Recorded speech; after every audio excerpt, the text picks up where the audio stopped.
تو اس کی کوئی ہے نہیں, اس کی کوئی کیا کہتے ہیں کوئی فالوئنگ ایسا بنتی نہیں. بالکل ٹھیک, اس کے اندر کوئی انٹرٹینمنٹ ویلیو نہیں ہے نا. بالکل ٹھیک. ندیم فاروق پراچا صاحب بہت شکریہ شو میں شامل ہونے کا, اپنا وقت دینے کا. ویسے حیرت تو مجھے ہوئی تھی کہ اس جماعت میں بھی اس طرح کے لوگ ہیں, اور بالکل ہیں, ایسی بات نہیں ہے, لیکن وہ پھر ٹی وی پہ نہیں آتے. ٹی وی پہ ایک خاص سیگمنٹ ہوتا ہے, اور جس طرح کے لوگ ہیں وہ اب خیر ہمارے جو آمنے سامنے چینلز ہیں اس میں بیٹھے ہوں گے, بہت شوق ہے, ہمیں بھی بالکل شوق ہے. وہ جس طرح کی باتیں ہم بھی آپس میں کرتے ہیں وہ اپنی طرف کہ ان لوگوں کی کیا یوٹیلیٹی ہے, اور اس کے ساتھ ساتھ پھر ریٹنگز کس طرح کی آتی ہیں. لیکن یہ کافی افسوسناک بات ہے, ریٹنگز جہاں اوپر جاتی ہے تو قوم وہی ڈوب جاتی ہے.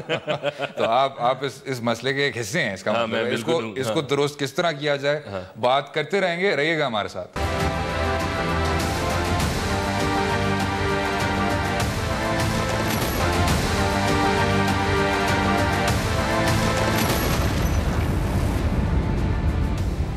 ویلکم بیک ٹو دو رائے. بات ہو رہی تھی سیاستدان اور ان کی زبان پر, لیکن اس سے پہلے کہ مباحثہ جاری رہے ہم سنتے ہیں کہ عوام کو اس بد کلامی کے متعلق کیا رائے رکھتی ہے. پاکستان میں کوئی سیاستدان ہے, چاہے کوئی بیوروکریٹس ہے, چاہے عوام ہے, کوئی بھی کسی شعبے سے تعلق رکھتا ہے, اس کو چاہیے کہ اخلاق کے دائرے کے اندر آ کے بات کرنی چاہیے. ایسا تو نہیں ہونا چاہیے کیونکہ یہ 20 کروڑ عوام کی نمائندگی کر رہے ہیں. مطلب اگر یہی لوگ اس طرح کریں گے تو پھر آپ خود سوچیں کہ ہم لوگ کیا, ہمارے جو مطلب جو ینگسٹر مطلب لوگ جتنے بھی ہیں تو وہ پھر وہ بھی ظاہری بات ان سے وہی سیکھیں گے نا. پر ٹیچر کا لفظ جو عمران خان نے استعمال کیا تھا, اس نے وہ پورا مطلب ایکسپلین بھی کیا تھا نا. وہ اتنی بڑی ایشو تو نہیں ہے نا. یہ چوہوں والی لڑائی کر رہے ہیں, باقی دل سے یہ لڑتے نہیں. اگر لڑتے ہیں تو پھر ایک جگہ بیٹھتے کیوں ہیں؟ یہ ہم لوگوں کو بیوقوف بنا رہے ہیں, عوام کو بیوقوف بنائے ہوئے. کوئی پی ٹی آئی والا ہے, 5 سال ہو گئے سرحد میں, اس نے کیا خالی ڈانس کر رہے. گالی والی تو اچھی چیز نہیں ہے, لیکن ہمارے ہاں چونکہ جمہوریت نوزائیدہ ہے, نوزائیدہ, تو اس وجہ سے اس کو کچھ بڑے ہونے میں لڑکپن, پھر جوانی, اور پھر میچور ہونے میں کچھ دیر تو لگے گی. مطلب دونوں, یہ میں ایک کو نہیں کہہ رہا, میں دونوں کو کہہ رہا ہوں کہ دونوں شرفاء اتنے اعلیٰ مقام پر پہنچ کر کیا تاثر دے رہے ہیں. یہ شاید ان کو ذرا کرنا چاہیے, شو پہ لانا چاہیے, ان کی ذرا رائے لینی چاہیے اس پہ. لیکن بات یہ ہے کہ اب آپ کو ایک ایکسیلریشن نظر آ رہی ہے. یہ اب پارا چڑھتا جا رہا ہے, جس طرح کی باتیں ہو رہی ہیں اب بےہودہ سے بےہودہ اور ناشائستہ سے ناشائستہ. لیکن وہی جو شروع میں بات ہو رہی تھی وہ یہ ہے, اب پراچا صاحب نے کہا کہ جی ایک حد تک یہ معاشرے کی ترجمانی ہے, لیکن آپ معاشرے کی ترجمانی کے بارے میں کچھ خاص کر نہیں سکتے, ایٹ لیسٹ امیڈیٹ ٹرم میں. جو آپ کر سکتے ہیں وہ یہ ہے, آپ نے دیکھا ہوگا گزشتہ دن بات ہو رہی تھی کہ جام صادق صاحب کے دور سے اگر آپ جائیں, اس دور میں ایک آپ کے ایڈوائزر تھے آن ہوم افیئرز, عرفان اللہ مروت صاحب.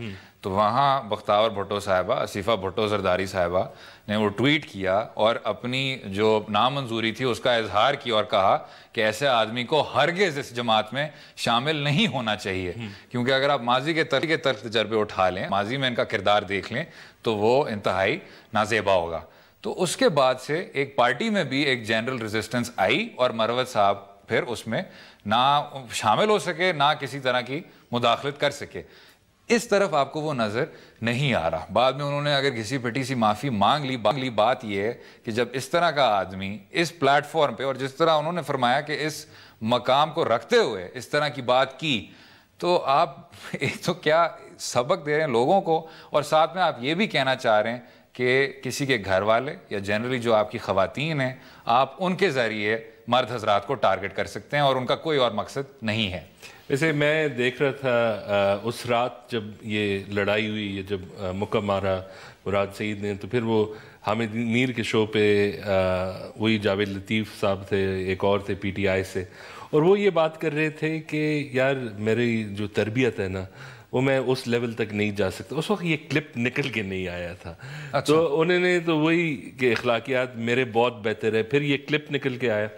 اس میں جو مسئلہ ہے, جب میں وہ کلپ دیکھتا ہوں, جاوید لطیف نے بہت نچلی لیول کی بات کی ہے. جب آپ دیکھتے ہیں, میں اگری کرتا ہوں گھٹیا بات کی, ہاں, کہ اسے پارٹی سے نکال دے, کچھ نہ کچھ اتنا سیویئر ہونا چاہیے. بیکاز جس لحاظ سے انہوں نے کہا, ایک تو اگر آپ کچھ کر رہے ہیں تو ایک تو آپ فلی اس کے ذمہ دار بن جائے. یہ نہیں کہ لوگ کہہ رہے ہیں.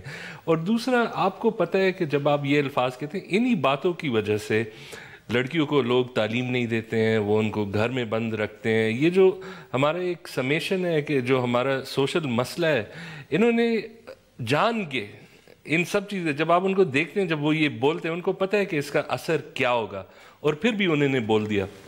تو اس لحاظ سے میں ایگری کرتا ہوں کہ جہاں تک ہو سکے یہ کرنا ہوگا. لیکن جو ہمارے اسمبلی میں اب مسئلہ بڑھ رہا ہے, یہ ریزالو تو کرنا ہوگا کسی طریقے سے. دونوں پارٹیز کو پہلے آپ سب ایک ساتھ فائٹ کر لیتے ہیں, پھر ایک بندہ آپ جب دیکھ لیتے ہیں کہ ہمیں اب وہ جب ایک پروسیس شروع ہو جاتا ہے نا, آخر تک یہ اتنا برا ہو جاتا ہے کہ آپ یہ نہیں کہہ سکتے کس نے شروع کیا, یہ کیوں بڑی, اب یا غلطی کس کی ہے. اور جس طرح آپ نے اس کلپ کی بات کی, اور اس کلپ کو میں تو سمجھتا ہوں ہرگز چلانا بھی نہیں چاہیے. جو افسوس کی بات ہے وہ یہ ہے کہ دبے ہوئے الفاظ اور اشارے استعمال کرتے ہوئے آپ اس طرح کی تہمتیں لگا رہے ہیں. تو جب آپ بات کرتے ہیں اخلاق کی یا تربیت کی, تو یہ سیدھی سادھی منافقت ہے, کیونکہ آپ بات بھی انتہائی نچلی کر رہے ہیں, اور پھر اس کے اوپر سے آپ نے پردہ یہ رکھا ہوا ہے کہ جی میں نہیں کہہ رہا, لوگ کہہ رہے ہیں, اور ہائے میں اس تعلق پہ جانا نہیں چاہتا. یہ انتہائی نامناسب ہے, اور ان کی اپنی سیاسی جماعت کو اس کو سینکشن کرنا چاہیے تاکہ ایک مثال بنے. کیونکہ مسئلہ یہ ہے اور چیز بھی بتاؤں کہ آپ اگر دیکھیں کبھی نہ کبھی بہت کم چانسز ملتے ہیں پی ایم ایل این کو جب وہ بالکل فہرست پہ ایک نمبر ہو جاتے ہیں, جب سب کی سمپتی ان کے ساتھ ہوتی ہے.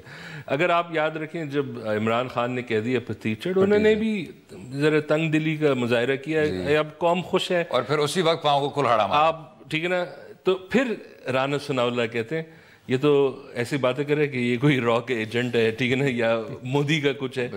تو جب ان کے پاس ایک ون بھی آ جاتا ہے, ٹھیک ہے نا, جب اخلاقی جیت ان کی ہوتی ہے, یہ پھر اتنے سیٹسفائی نہیں ہوتے ہیں کہ بس ٹھیک ہے ہم جیت گئے اس بات پہ. پھر یہ کچھ نہ کچھ ایسے کہہ دیتے ہیں کہ وہ جو ان کا جیت بھی ہے وہ ہار میں ہو جاتا ہے. ایک تو یہی کہ تاریخ میں یہی ہوتا ہے کہ جی اپنے پاؤں پہ کلہاڑا مارنا, اور یہ ہمیشہ تب بھی کرتے ہیں جب عروج پہ ہوتے ہیں. لیکن دوسرا جو تاریخ کا حصہ بھی ہے کہ بیگم بھٹو سے مراد سید تک آپ لوگوں کی خواتین کو کر رہے ہیں, لوگوں کی فیملیز کو آپ ٹارگٹ کر رہے ہیں.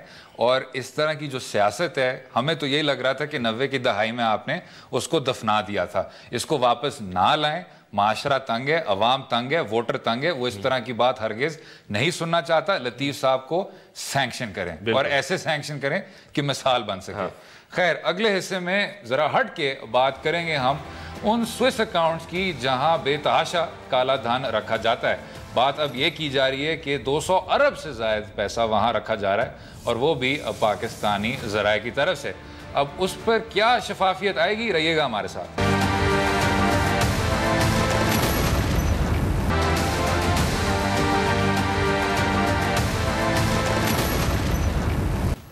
ویلکم بیک ٹو دورہ. برسوں بعد سوئس حکام نے آخر کار پاکستانی حکومت کو لفٹ کرا دی, اور اب بات ہو رہی ہے کہ سوئس اکاؤنٹس کی معلومات ہمیں آخر کار فراہم کیے جائیں گے. اسی موضوع پر ہمارے ساتھ ہیں معاشی تجزیہ کار شبر زیدی صاحب. جی شبر صاحب ویلکم. وعلیکم السلام. ویلکم بھائی. جی شبر صاحب یہ بتائیے گا, ایک ہمیں بار بار بتایا جا رہا ہے یہ رقم 200 ارب کے ڈالر کے قریب وہاں آپ نے سوئس اکاؤنٹس میں رکھا ہوا ہے, کیا اس نمبر میں کوئی وزن ہے؟ دیکھیں, میں نے اپنی ایک کتاب لکھی ہے Panama leak blessing in disguise, اس میں میرا ایسٹیمیٹ جو ہے وہ تھوڑا اس سے کم ہے, اور میں سمجھتا ہوں 200 بلین ڈالر کی جو اماؤنٹ ہے اس کا میرے پاس کوئی بیسس نہیں ہے. میں اس کو 50 سے 60 بلین ڈالر کنزرویٹیولی سمجھتا ہوں کہ یہ ہے. بالکل ٹھیک. جی تو اب یہ جو اکثر ہمیں نظر آتے ہیں کہ کرپشن ایسٹیمیٹس بھی آ جاتے ہیں, فورن بینک اکاؤنٹس جیسے دبئی میں بھی جو انویسٹمنٹ ہوتا ہے ریئل اسٹیٹ کے, اکثر یہ نمبرز ایک دم سے یہ سچائی کا میں تھوڑا اس کو کلیریفائی کر دوں, اور اس پہ بڑا امپورٹنٹ ہے, اور یہی میری کتاب کا موضوع بھی ہے, اور چاہے آپ موقع ملے وہ کتاب پڑھیے گا. دیکھیں, اس میں 2 طرح کے پیسے ہیں پاکستانی اس کے باہر. ایک وہ پیسے ہیں جو بزنس مین کے ہیں, اور وہ کچھ کافی حد تک جائز طریقے سے گئے ہوئے ہیں, اور اس میں ہو سکتا ہے کہ ٹیکس کی ایویژن ہو, مگر وہ پیسہ نہ اینٹی منی لانڈرنگ کا ہے, نہ اس کے اندر کوئی کرائم ہے, اور وہ پاکستانیز کے باہر ایسٹس پارک ہوئے ہیں، جو پاکستانی باہر رہتے ہیں ان کے پیسے ہیں، جو باہر کمائے وہ پیسے ہیں. وہ میرا ایسٹیمیٹ ہے کہ تقریباً $120 بلین ہے. اس کا کوئی تعلق کرپشن سے نہیں ہے، اس کا کوئی تعلق منی لانڈرنگ سے نہیں ہے، اس کا کوئی تعلق نارکوٹک سے نہیں ہے. وہ پاکستانیز کے باہر ایسٹس ہیں جو پاکستان میں ریزیڈنٹ ہیں. ڈکلیریشن انہوں نے نہیں کی ہے، وہ ایک الگ ایشو ہے جس پہ ہم الگ سے بات کر سکتے ہیں. جو پیسہ ایک اور ہے جو کہ کرپشن کا پیسہ پاکستان سے باہر ایکومولیٹ ہوا ہے، وہ ایک الگ پیسہ ہے. تو جب ہم اس کی بات کرتے ہیں سوئس بینک اکاؤنٹس کی، تو ہم دونوں گدھے اور گھوڑوں کو ساتھ ملا دیتے ہیں. یہ دو الگ الگ چیزیں ہیں، اور جو کرپشن کا پیسہ ہے اس کا ایک الگ میکینزم ہے، اس کا الگ طریقہ ہے، اور وہ ایک الگ چیز ہے. تو جب ہم سوئس بینک اکاؤنٹس کی بات کرتے ہیں تو ہمیں یہ دونوں چیپٹرز کو الگ رکھنا چاہیے. اسی طرح فورن ایسٹ ان پاکستان میں دونوں چیپٹر کو الگ رکھنا چاہیے. اور اگر آپ نے ان کو الگ نہیں رکھا تو پھر آپ پاکستان کی بزنس کمیونٹی کا کانفیڈنس شیٹر کر دیں گے ہمیشہ کے لیے. اچھا، اب جو یہ اگریمنٹ سائن ہوئے اور لوگ اس پہ امید بھی بہت رکھ رہے ہیں، تو کیا اس کے جلد نتائج نکل آئیں گے یا ہم نے ذرا بہت زیادہ اس پہ آپٹیمزم رکھ دیا؟ اور کیا پاکستان کوئی فائدہ ہو سکے گا؟ میں اس پہ دو باتیں کرتا ہوں. اس کو میں اور مزید کلیریفائی کر دوں. پہلی بات تو یہ ہے کہ سوئٹزرلینڈ کے ساتھ ہماری ٹریٹی، ڈبل ٹیکس ٹریٹی آج کی نہیں ہے. ہم one of the oldest treaty Pakistan نے سائن کی تھی، وہ سوئٹزرلینڈ کے ساتھ تھی 1953 میں.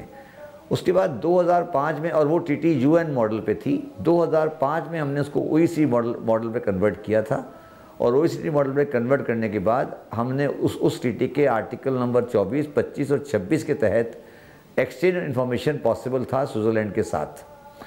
سوئٹزرلینڈ کے ساتھ ایکسچینج انفارمیشن کا جو ماڈل ہے جو آج ڈبل ٹیکس ٹریٹی میں وہ ہے جو جنرل ماڈل ہے جو ہر ٹریٹی میں ہوتا ہے OECD کے ماڈل کے اندر. اب جو بات ہو رہی ہے وہ یہ ہو رہی ہے کہ سوئٹزرلینڈ اپنے نارمل سسٹم سے ہٹ کر پاکستان کے لیے آؤٹ آف وے جا کر کچھ انفارمیشن پاکستان کو ڈائیورج کرے گا ان ایسٹ کی جو پاکستان اس کی باہر پڑی ہوئی ہے. اس کی ڈیٹیل میرے پاس آج نہیں ہے، نہ میرے حساب سے فائنانس منسٹر صاحب نے اس کی ڈیٹیل ڈائیورج کی ہے ان دی فلور آف دا اسمبلی.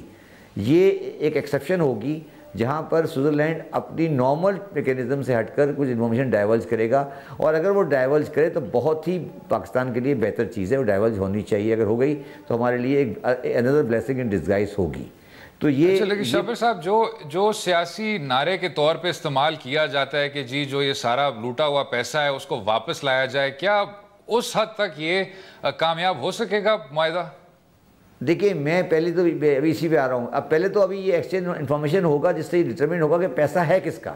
اس طرح میں نے پہلے کہا نا، ابھی تو ہم یہ ڈٹرمنٹ، ابھی تو ہم پیسہ لانا تو بہت دور کی بات ہے، پہلے ڈٹرمنٹ کریں گے پیسہ ہے کس کا.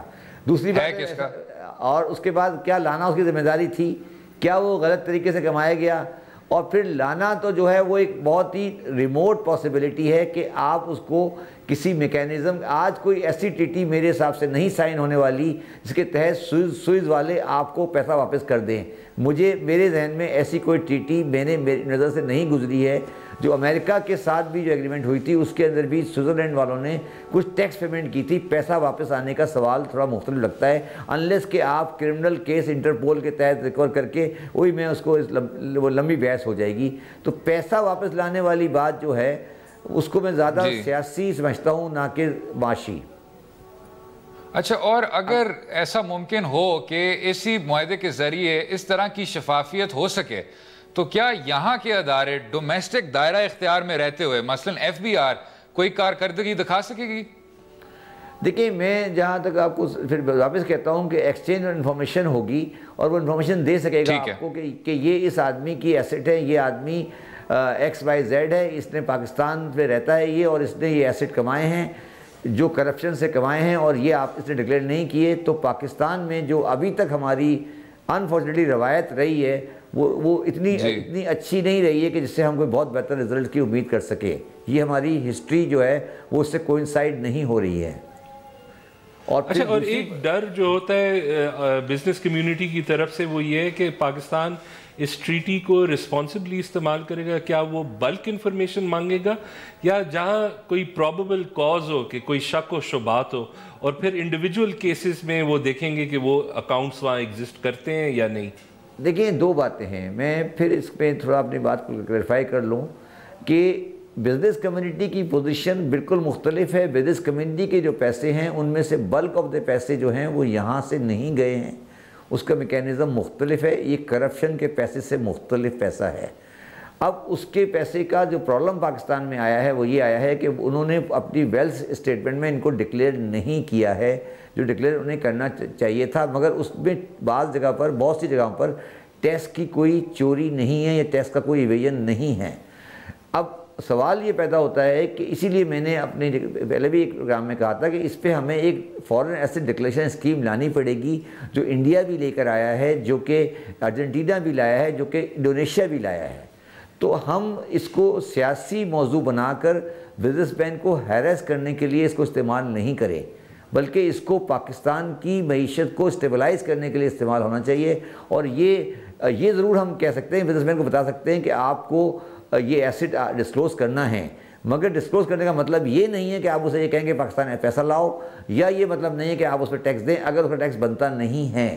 تو سوال یہ پیدا ہوتا ہے اس وقت کہ کیا ہم اس انفارمیشن کو یا جو ہماری بیسز ہے اس کو ہم استعمال کرنے جا رہے ہیں ہیریسمنٹ کے لیے یا سیاسی فائدوں کے لیے, یا اس سے ہم کوئی معاشی ایک دور رس نتائج حاصل کرنا چاہتے ہیں. میری یہ گزارش ہے گورنمنٹ کو, اور یہ میں نے پہلے آرٹیکل میں بھی لکھا ہے اور میں خیر کل بھی لکھوں گا, کہ اس کو اس انفارمیشن کو اور ایسٹ کو پاکستان کی لانگ ٹرم اکنامک بینیفٹ کے لیے استعمال ہونا چاہیے, نہ کہ یہ سیاسی نعرہ ہو. بالکل ٹھیک. شبر زیدی صاحب بہت شکریہ شو میں سننے کا. نچوڑ یہ ہے کہ پیسہ واپس نہیں آ رہا. کسی آپ کو نہ شک ہو, کوئی شبہ نہ ہو, وہ واپس نہیں آ رہا. آپ چاہے جتنا مرضی کہہ دیں کہ جی آئے کیوں نہیں آ رہا, لوٹا ہوا مال کو واپس کریں. پچھلے 2-3 دہائیوں سے یہ آپ سنتے آ رہے ہیں نا, اوور سیلنگ جو ہم کرتے رہتے ہیں. لیکن جلدی سے ایک بات, ان دیئر ڈیفینس انہوں نے یہ کہا نہیں کہ یہ پیسہ واپس آ جائے گا. انہوں نے نہیں, ایک بات تو انہوں نے غلط کی ہے کہ وہ $200 بلین ہمارا چرایا ہوا باہر ہے, جس سے آپ کا پورا ڈیٹ ختم ہو سکتا ہے. اس پہ بھی بات کریں گے, ابھی ذرا وقفہ لے لیں, اس پہ بات کریں گے کہ یہ اصل میں رقم کیا ہے. رہیے گا ہمارے ساتھ.